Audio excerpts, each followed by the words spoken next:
در سیمای زن در برابر مادر مهربان و غمخوار می توان سیاستمدار شناخته، دانشمند اصیل، اختراعکار و نوآور، طبیب حاذق و حامی وطن را دید. زن مادر تاجیک نیروی بزرگ سیاسی و فرهنگی و اجتماعی کشور بوده، برابر مردان در اعمار جامعه دموکراتی حقوق بنیاد و دنیوی نقش بارزی دارد. بنابراین مسئله بهبودی زندگی زنان و دختران همیشه در محور سیاست اجتماعی دولت و حکومت قرار دارد. در فرهنگ و تمدن ما تاجیکان عزت و احترام زن مادر همیشه جایگاهی خاص دارد. ولی باید گفت که مقام و منزلت زنان و بانوان و نقش آنها در اعمار دولت معاصر و رشد جامعه محض در زمان صاحب استقلالی واقعاً بالا رفته است. راهبر دولت پرزیدنت جمهوری تاجیکستان محترم امامعلی رحمان ضمن برآمد و واخوری‌هایشان به مسائل دستگیری زنان و بانوان توجه خاصه ظاهر می‌نمایند. 47% کارمندان ساحه فرهنگ، 37% عالمان و 30% صاحبکاران را بانوان و زنان تشکیل می‌دهند.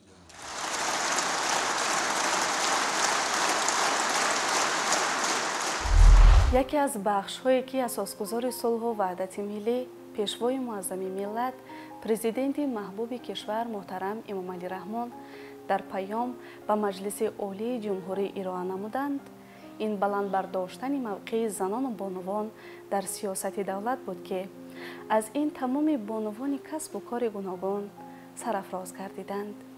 ثمره و برکت استقلال است که امروز زن تاجیک از منبرهای بلند بین المللی از کامیابی و دستاوردهای دولت صاحب استقلال و فرهنگ ملت صاحب تمدن تاجیک سخنرانی نموده در تمام ساختارهای دولتی به طور ثمرناک و با افتخار بلند وطن پرستی فعالیت می کند. درود عزیزان دل، برنامه نوبتی صاحب خرد اطراف یک بانوی دانشمند، اختراعکار و تکنولوژ قصه می کند. برنامه را پیگیری نمایید. زن تاجیک سرور، آموزگار، مهندس و طبیب، سیاستمدار و معرفت پرور، ساختمانچی و اقتصادشناس، کشاورز و صاحب کار بوده، در پیشبرد حیات اقتصادی و اجتماعی و فرهنگی و علمی و معنویات جامعه تشبثکار اصیل می باشد. زن نیروی توانایی است که می تواند جامعه را قوت بخشد. تمام هستی انسان ها به زن وابسته است. زن با قلب و ادراک پر احساس خود می تواند سهمگزار تمام مشکلات روزگار گردد. قهرمان برنامه امروزه بانویی است که در برابر مادر و تربیتگر بودن رو به علم آموزی و آموزگاری آورده است. او در برابر تربیت نسل جوان و آماده نمودن متخصصان بلند اختصاص سمت علم و تکنیک مملکت اختراعکار بانوی موفق است که با نوآوری‌های خود در کتاب اختراعکار بانوان سطح جهانی ثبت گردیده است. این بانو مهندس، مکانیک، تکنولوژ و دکتر علم‌های تکنیکی زمرد غیب‌اللهیوه می باشد. زمرد غیب‌اللهیوه 4 می سال 1964 در شهر دوشنبه در عائله خدمتچی تولد شده است. سال 1971 با مؤسسه تعلیمی میانه عمومی رقم 53 پایتخت رفته، آن را سال 1981 با بهای اعلا ختم نمود. سال 1981 حجت‌های خود را به فاکولته مکانیکی و تکنولوژی دانشگاه تکنیکی تاجیکستان به نام محمد عاصمی سپاریده سزاوار نام دانشجویی گردیده است. مدت 5 سال در دانشگاه نام برده تحصیل نموده است و آن را سال 1986 با دیپلم اعلا ختم کرده صاحب اختصاص مهندس، مکانیک، تکنولوژ گردیده است. انتخاب درست در زندگی از جمله جوده علم باعث صاحب مقام و احترام بلند گردیدن عالم از جمله زنان دانشمند می شود. پروفسور زمرد غیب‌الله‌یова از شمار دانشمندان ساحه تکنولوژی استحصال شیمیایی است. فضای آزمایشگاه با اسباب و تجهیزات صحوی و بوی خاص محلول‌های شیمیایی برای او عالم دیگر است که آن را تنها انسان دلباخته کسبش احساس می نماید. من خود در محیط تکنیکی به پای رسیدم، چون که پدر و مادر من در سمت مهندسی تعلیم گرفتند و کار و فعالیت نمودند و از آوان کودکیم همیشه در گوش من همیشه صحبت تکنیکی، صحبت تکنولوژی، آیدی خواندن، آیدی تکمیل کردن دانش همیشه مهیا بود و این مهر و محبت در دل من از همون آوان کودکی علاقه در دلم سخت جوی گرفته بود.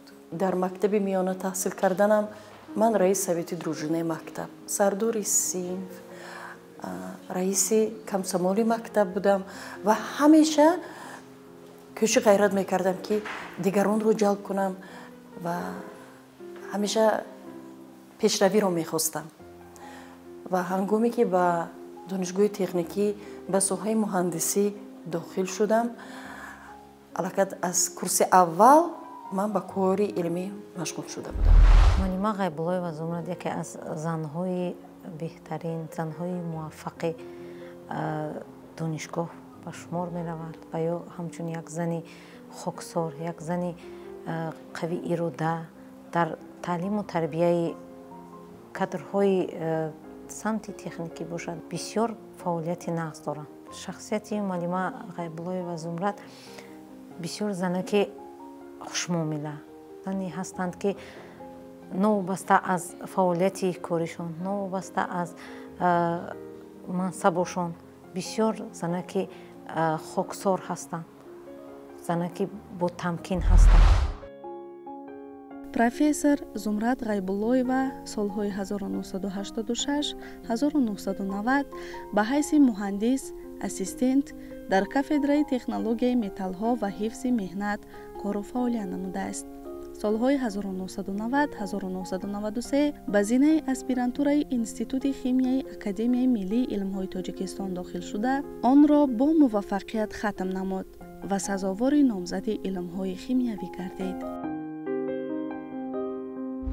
در عنوان دانشجویی بودم. پروفسور کافدرامون قربانوف حیدر قربانویچ بودند.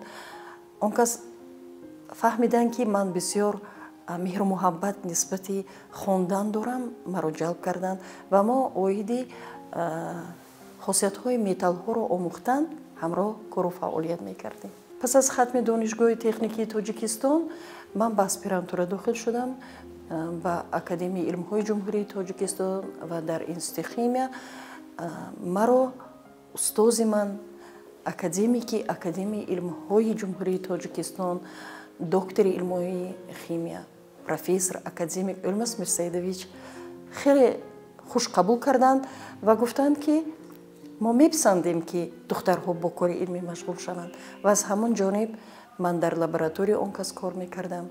اول نامزد علم های شیمیایی شدم، پس از ختم به دانشگاه برگشت آمدم و با دانشجویان با عنوانجویان خیلی در همکاری زیچ کار و فعالیت میکردیم و من با افتخار گفته میتوانم که سال 2022 در موضوع تکنولوژی استحصال متال هایی که با امروز با الکتروتکنیک لازمند کار نمودم و آن را با یک سربلندی حمایت نمودم. حالا در دانشگاه به حیث پروفسور کافدرا کار کرده ایستادم و جوانها رو با کار، با علم، با دانش آموزی جلب کرده ایستادم و همراه آنها کار علمی رو دوام داده ایستادم. معلمه غیب‌الله‌یова زمرد حبیبovna دکتر علم تکنیکی یکی از معلم‌های سابقه‌دار دانشگاه ما هستند، خادم علمی و مهمتر از همه اینه که مادر مهندس هستند. ما این شخص بزرگ را همچون مادر مهندس میشناسیم در دانشگاه ما. البته که دانش و ملکه همه وقت از مهنت کردن و بعدا از تجربه داشتن در همان ساحه البته که به دست می آید و در برابر اونه که معلمای عزیز سالهای طولانی در دانشگاه ما فعالیت کردند، این چنین در ساحه‌های با کسب و سمت فعالیتشان وابسته بوده کار و فعالیت کردن. البته که این به فکر من دانش ملکه اون کس بی‌بها است. معلمه سالهای طولانی بسیار در استحصالات بودند، کارهای علمی به انجام رساندند، مقاله‌های گوناگون به نشر رساندند. البته که در برابر این اختراعهای بسیار هم دارند و من فکر میکنم همچون یک نمونه هم برای دیگران و هر یک نفری که میخواد یکون به کارهای اختراعکاری دست زند البته که حتما با معلمه رفت آمد میکند، همکاری میکند. профессор Зумрад Ғайбуллоева дар вазифаҳои намоёни давлатӣ кору фаъолият намуда. аз соли 1996 то соли 2001 дар вазифаи ассистент муаллими калон ва аз соли 2001 дар вазифаи дотсенти кафедраи технологияи истеҳсолоти химиявии факултаи механикию технологии донишгоҳи техникии тоҷикистон ба номи муҳаммад осимӣ адои вазифа намудааст. солҳои 2001-2002 сардори раёсати таълими донишгоҳи номбурдаро бар дӯш дошт ва аз соли 2002 то соли 2006 декани факултаи технологияи химиявӣ ва металлургияи донишгоҳи техникии тоҷикистон ба номи муҳаммад осимӣ буд. солҳои 2006-2008 ба ҳайси муовини вазир, сардори департаменти сиёсати саноат ва баъдан сардори департаменти муносибатҳои байналмилалии вазорати саноат ва технологияҳои нави ҷумҳурии тоҷикистон фаъолият намуда, солҳои 2015-2017 мудири кафедраи технологияи истеҳсолоти химиявӣ ва декани факултаи технологияи инноватсионии донишгоҳи техникии тоҷикистон ба номи муҳаммад осимӣ кор кардааст. ман донишгоҳро бо дипломи аъло хатм кардам ва солҳое ки ман хатм кардам, хатмкунандагоне ки дипломи аъло доштанд таклиф мекарданд ки дар донишгоҳ кор кунанд ва ба корҳои илмӣ ба аспирантура дохил шаванд. моро ба кор қабул карданд ва аз ҳамон ҷо ман дар кафедраи технологияи металлҳо ба кор қабул гардида будам. маро аввал ба ҳайси лаборант ба кор гирифтанд. сипас ман пас аз лаборант ҳамчун ассистент ба кор машғул шудам. ба аспирантура дохил шудам, гашта омадам дотсент, пас аз он то профессор расидам. ва аз ин хеле ифтихор мекунам ки имрӯз бо дастгирии президенти ҷумҳурии тоҷикистон, асосгузори сулҳу ваҳдати миллӣ ҷаноби олӣ дастгирии мо занон ҳастанд ва мо бо сари баланд ҳамаи он боварие ки нисбати мо карда истодаанд дар амал татбиқ карда истодаанд. муаллимаи азиз Зумрад Ҳабибовнаро мо аз даврони донишҷӯиҳоямон инҷониб мешиносем. вақте ки мо дар курси аввал қабул шудем бар ин донишгоҳ, муаллимаи азиз декани факултети мо буданд ҳамон вақт. баъд аз соли 2010 то соли 2025 15 сол шуда истодааст ки мо дар як кафедра кору фаъолият дорем. муаллимаи азиз бениҳоят инсони хоксор моро ҳамчун фарзанд тарбия намуданд, чӣ дар самти омода намудани мутахассис, чӣ дар самти омода намудани самти илм моро дастгирӣ намуданд. мо аз муаллимаи азиз хеле чизҳоро аз худ намудем.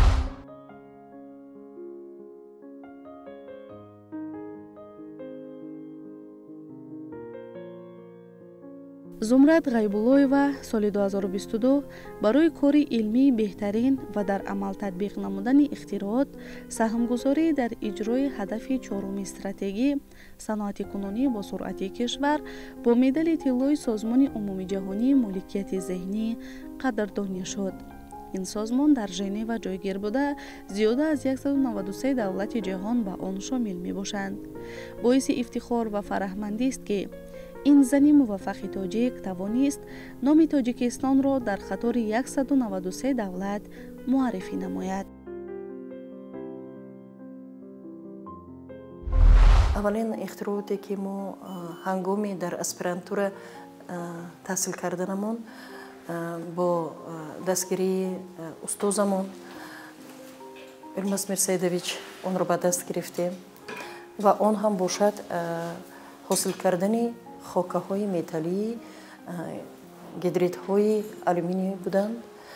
پیوستگی های گیدروگنی امروز در تمام عالم با اون نیاز کلان هست و ما در این جوده خیلی سخت کار کردیم و اولین اختراعات ما در همین سمت به انجام رسیده بود.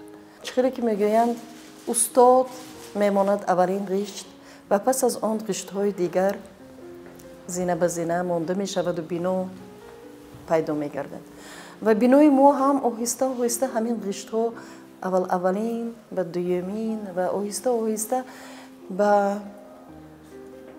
یک دیواری بلند آمده رسیدیم که سال 2022 من سزاوار گرفتن مدال طلایی سازمان عمومی جهانی مالکیت ذهنی که شتاب کوارتیرش در شویتزار می باشد با اون میسر گردید.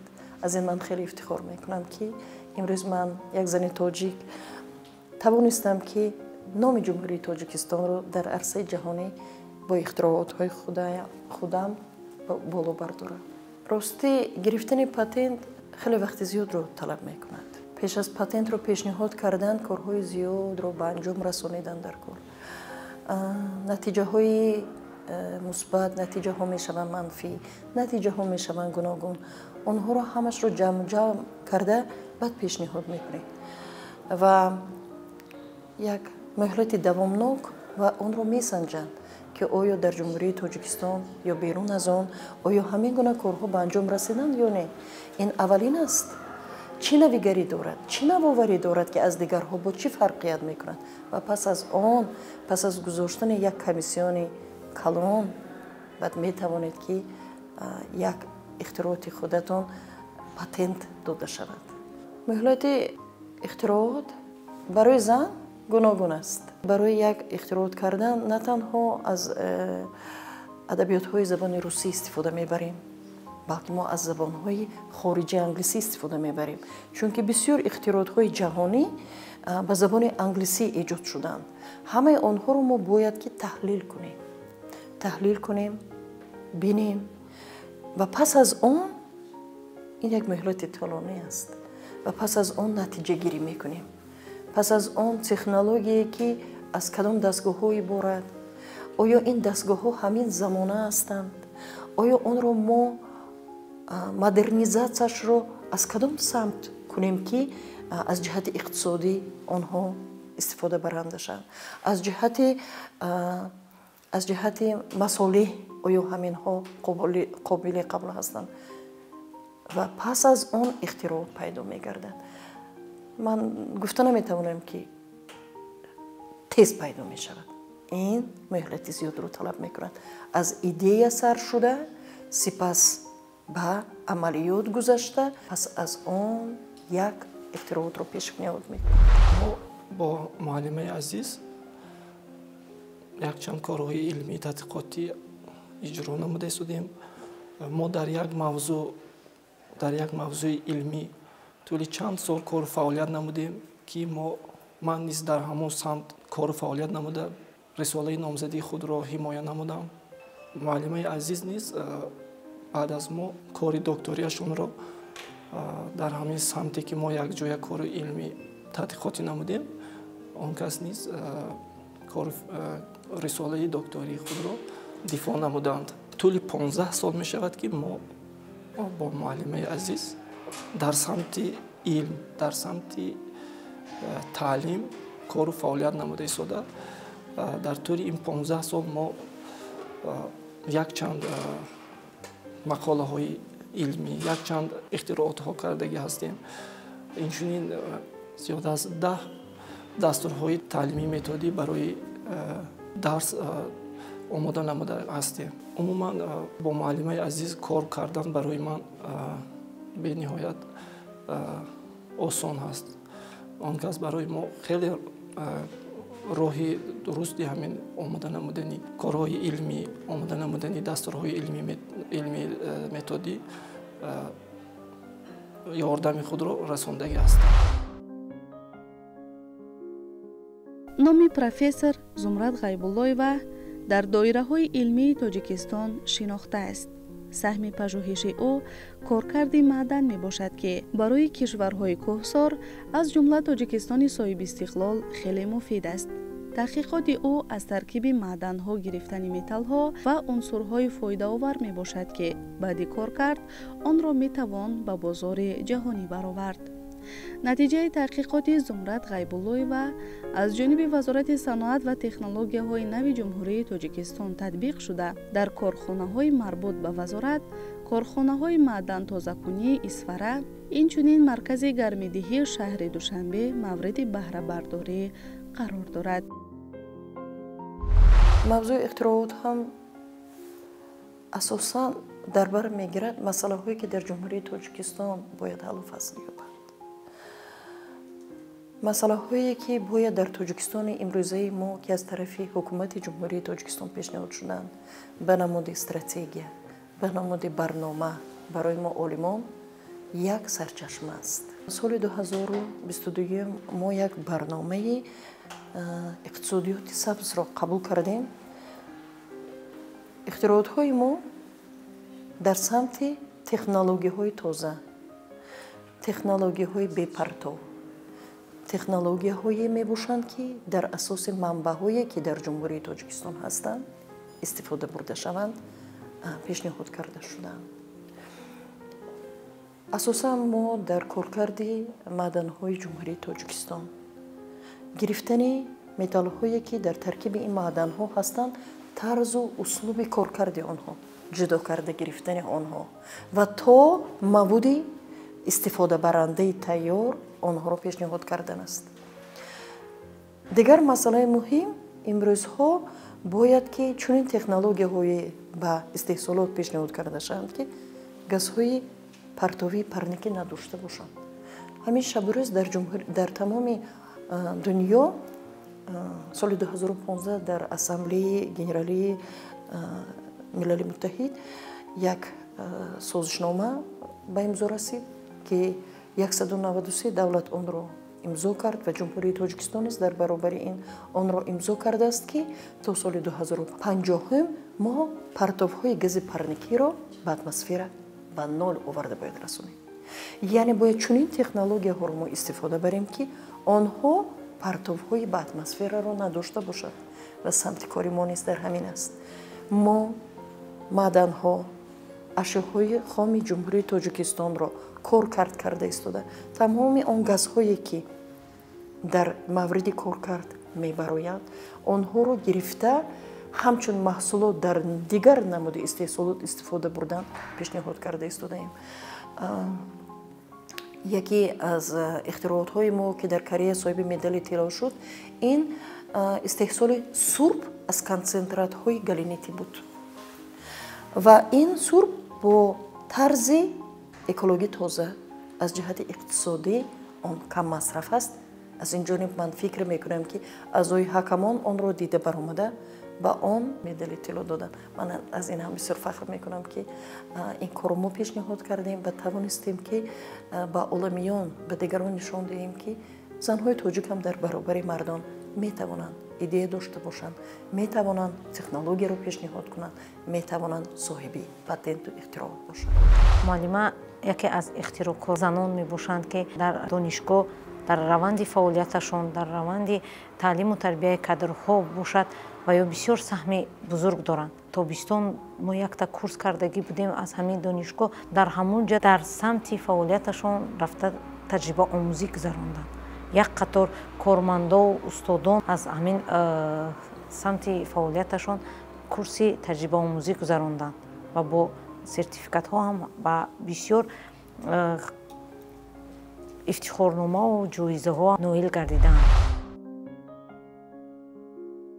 зумрат ғайбуллоева дар муддати фаъолияти кориву илмӣ худро чун олимзани ботаҷриба нишон дода, дар тайёр кардани мутахассисони соҳаи технологияи истеҳсоли химиявӣ саҳми басо назаррас дорад. дар кафедрае ки ҳоло ба ҳайси профессор фаъолият дорад, дарсҳои шифоҳӣ, амалӣ ва озмоиширо дар сатҳи баланди илмию методӣ мегузаронад. имрӯз дар баромари мардҳо ду ихтироати мо дар истеҳсолот ҷорӣ аст ва он самараи иқтисодии баландро дорад. дар шаҳри Исфара дар заводи коркарди металлҳо ки консентраторро коркард мекунанд, ихтироати мо дар онҷо имрӯз ҷорӣ аст. инчунин имрӯз яке ихтироотҳои мо ки газнокунии ангишт асту ангиште ки сӯхта мешавад бояд бепартов бошад, бояд ки тоза бошад, бояд ки ҳамаи он таркиби ангишт будаги элементҳои химиявӣ то охира мо тавонем ки гирифта пас аз он онро сӯзем. ва он пешниҳод шудааст ки дар корхонаҳои гармидиҳии шаҳри Душанбе ва дар ҷое ки кор мекунанд бо ангишт, ин ихтироот дар амал имрӯз бояд татбиқи худро ёбад. пешниҳод шуд ва имрӯз дар пеши онҳо вазифа гузошта шудааст ки ҳамин ихтироотҳо дар амал бояд татбиқи худро ёбанд. аз ин ман ифтихор мекунам ки онро мо тавонистем пешниҳод кунем, патент гирем ва ба ин соҳибони ин корхонаҳо фикри худамонро дар он ҷо ҷорӣ кунем. мо соҳаи техникӣ ҳастем. ҳар як дарси мо худаш хеле душворфаҳм аст. илмҳои дақиқ аст. то физикаро надонед, математикаро надонед, химияро надонед, ягон технологияро пешниҳод карда наметавонед. ва имрӯз саҳми мо дар тайёр кардани ҳамин мутахассисое ки пас аз хатми мо дар ҳама корхонаҳои истеҳсолии ҷумҳурии Тоҷикистон хаткунандаҳои донишгоҳи техникӣ имрӯз кору фаъолият мекунанд. дар корхонаи зарнисори шимолӣ ки дар шимоли ҷумҳурии Тоҷикистон аст ва ба коркарди конҳо машғул аст, бачаҳои тоҷике ки хаткунандаи донишгоҳи техникӣ ҳастанд, дар ҳамон хатҳои технологӣ истода кор мекунанду реҷаи кор, ҳарорат, фишор, таъмири онро карда истоданд. бо сарбаландӣ мегам хаткунандаи мо аст. имрӯз дар корхонаи карбид истеҳсоли карбамид ки дар шаҳри Левакан кору фаъолияти худро ба кор шурӯъ кард, хатмкунандаҳои мо дар он ҷо кор карда истоданд. вақте ки донишҷӯёнро ба таҷрибаомӯзӣ мебарам, мегам ин хаткунандаи мо аст, ин хаткунандаи мо аст. онҳо бо як сарбаландӣ кору ба анҷом расонида истоданд. онҳо соҳиби дониши техникӣ ҳастанд. онҳо муҳандис ҳастанд. сарбаландона мегам. Ғайбуллоева Зумрат Ҳабибовна шогирдошон имрӯз дар истеҳсолотҳое ки маводҳои истеҳсолӣ бароварда истоданду дар арсаи ҷаҳонӣ экспорт карда шудааст, бо сарбаландӣ иҷро карда истоданд. барои иштирок намудани озмунҳои илмфуруғи маърифат якчанд донишҷӯёни мо зери тарбия ва таълими ана ҳамин муаллимаи азиз қарор доштанд ва дар даврҳои донишгоҳи ҷумҳуриявӣ шогирдони ана ҳамин муаллима иштирок карданд ва инчунин сазовори ҷойҳои намоёнам гардидаанд. дар як курси бозомӯзие ки мо ҳамчун дарсбаранда гӯем бо муаллима якҷоя кор кардем дар корхонаи Тоҷик Азод. муаллима яъне ки ҳар як суҳбаташон барои ҳамсуҳбат ин дарс аст.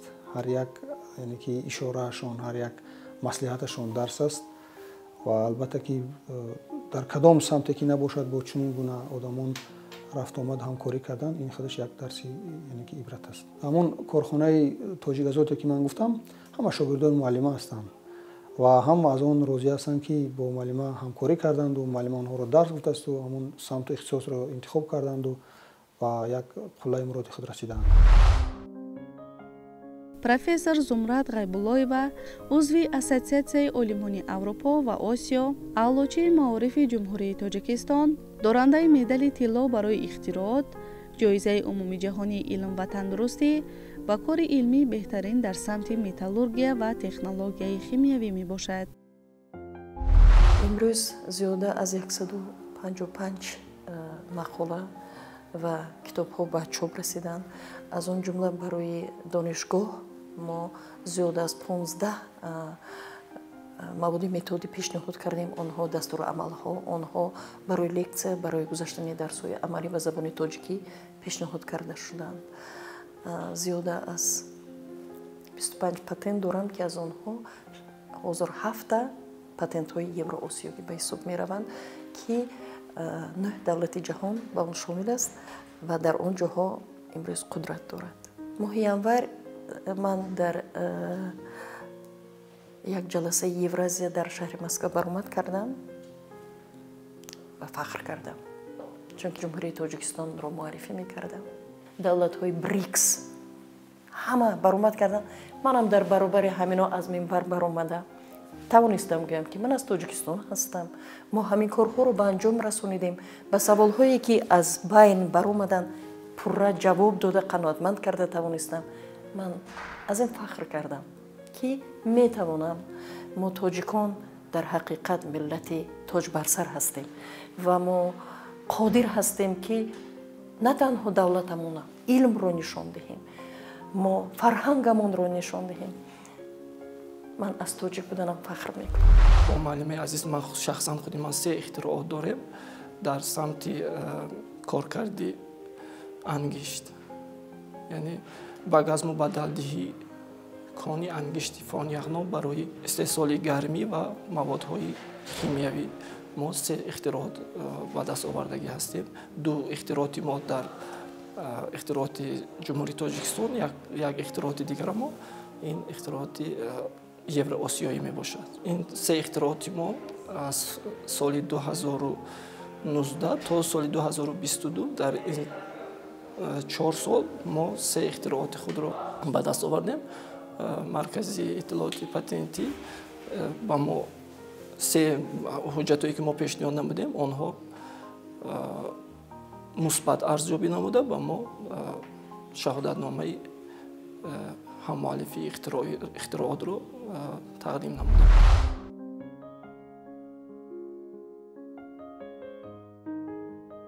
дастоварди зумрад ғайбуллоева далели он аст ки зани тоҷик метавонад дар ҳама соҳа муваффақ шавад. фақат азму иродаи қавӣ лозим аст. ба андешаи ӯ албатта чунин ҷоизаҳоро ба даст овардан осон нест. дилхоҳ мукофоти баландро ба даст овардан барои зан хеле душвор аст. пеш аз ҳама мардҳо шабу рӯз кор мекунанд. онҳо талош меварзанд ки натиҷа ба даст оранд, шогирд омода созанд, китоб нависанд ва кори илмӣ эҷод намоянд. барои зан, махсусан зане ки соҳиби фарзанд аст, ин корҳо хеле душвор аст. вале ба хулосаи омадан зарур аст ки зани тоҷик қобили ҳама гуна кор аст. ҳам оиларо метавонад саришта кунад, ҳам фарзанди хуб ба воя расонад, ҳам оилаи хуб барпо созад ва ҳам дар ҷомеа мақому манзалати хосеро сазовор гардад. ниҳоят зани тоҷик метавонад ба мукофотҳои баланд ноил гардад, зеро занон пуштибони боэътимод дар симои сарвари давлат муҳтарам Эмомалӣ Раҳмон доранд ки ба бонувон шароит муҳайё карда нақши онҳоро ҳамеша баланд арзёбӣ мекунанд.